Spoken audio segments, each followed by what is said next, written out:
താൻ എന്തിനാ ഈ കരയുന്നേ? ഞാൻ ഈ വീട്ടിൽ വന്നു കയറിയത് ശരിയായില്ല സർ. ഞാനിവിടെ വന്നത് മുതല് ഈ വീടിന്റെ താളം ആകെ തെറ്റി. എല്ലാത്തിനും കാരണം ഞാൻ മാത്രം.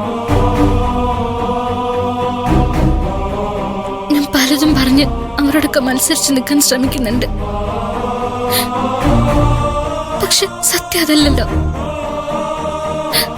പത്മ മാഡവും ഇന്ദ്രജ മാഡവും വിജയ് സാറും ഒക്കെ പറയുന്നത് വാസ്തവം തന്നെയല്ലേ? എനിക്കിവിടെ നിൽക്കാൻ എന്താ യോഗ്യത?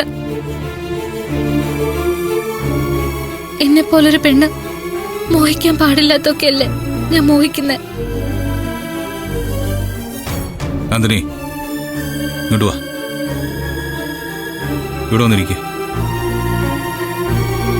വാ. അവിടെയല്ല, ഇവിടെ എന്റെ അടുത്ത് ഇരിക്കെ.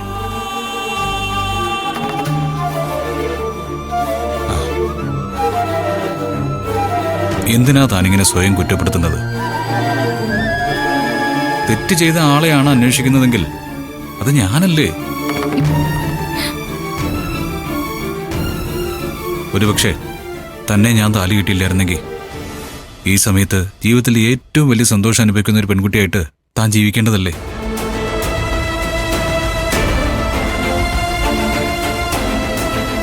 അല്ലേ നന്ദിനി? നന്ദിനി, ഇത് തന്നോടുള്ള വിരോധമൊന്നും അല്ല. എത്രയോ കാലമായിട്ട് ഈ വീടിനകത്ത് ഞാനും അമ്മയും തമ്മിൽ ഒരു യുദ്ധം തന്നെ നടക്കുകയാണ്. അന്ന് അവർക്ക് ഇത്ര ബുദ്ധിമുട്ടില്ലായിരുന്നു. കാരണം ഞാൻ മുഴുവൻ സമയം മദ്യത്തിനടിമയായിരുന്നു.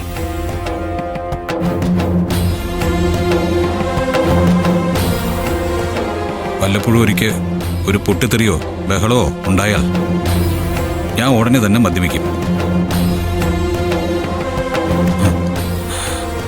അതവർക്ക് നന്നായിട്ട് അറിയാം.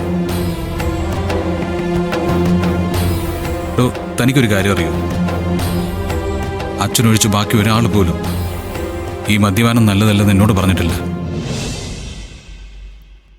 ഞാനത് നിർത്തി കാണാൻ ആഗ്രഹിച്ചിട്ടുമില്ല. പക്ഷേ താൻ കരഞ്ഞു പ്രാർത്ഥിച്ചു.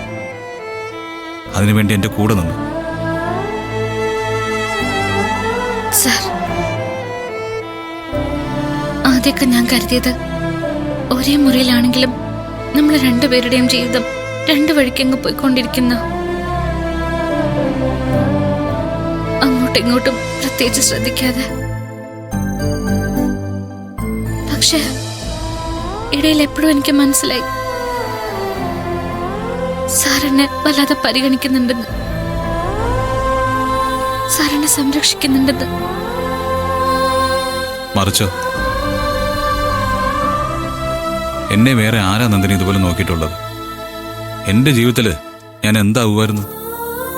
കുറെ കുടിക്കും, അത് കഴിഞ്ഞ് എവിടെയെങ്കിലും വീഴും. കുറച്ചുനാൾ കഴിയുമ്പോൾ ഡോക്ടർമാർ എന്റെ ശരീരം എന്റെ കൂടെ നിൽക്കില്ല എന്ന് പറയും.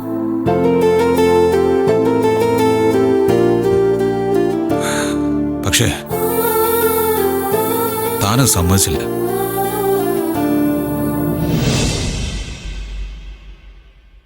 താനാണ് നന്ദിനി എന്നെ മാറ്റിയെടുത്തത്. ആ മാറ്റം മറ്റാര് കണ്ടില്ലെങ്കിലും ഞാൻ കാണുന്നുണ്ട്.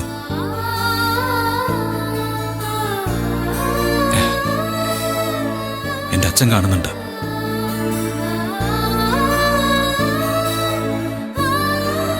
നന്ദിനി, തന്നെ പോലൊരു പെൺകുട്ടിക്ക് അതിനെ പറ്റൂ? എന്നെ ഒരിക്കലും ഒറ്റയ്ക്കാക്കി പോരുത് നന്ദിനി. എന്റെ ജീവിതത്തിൽ ഇനി ഒരു ഒറ്റപ്പെടൽ എനിക്ക് താങ്ങാൻ പറ്റില്ല. ഇല്ല സർ, സാറിനെ ഒരിക്കലും ഞാൻ തനിച്ചാക്കില്ല. ഈ നന്ദിനി ചാകുന്നവരെ സാറിന്റെ ഒപ്പം തന്നെ ആയിരിക്കും.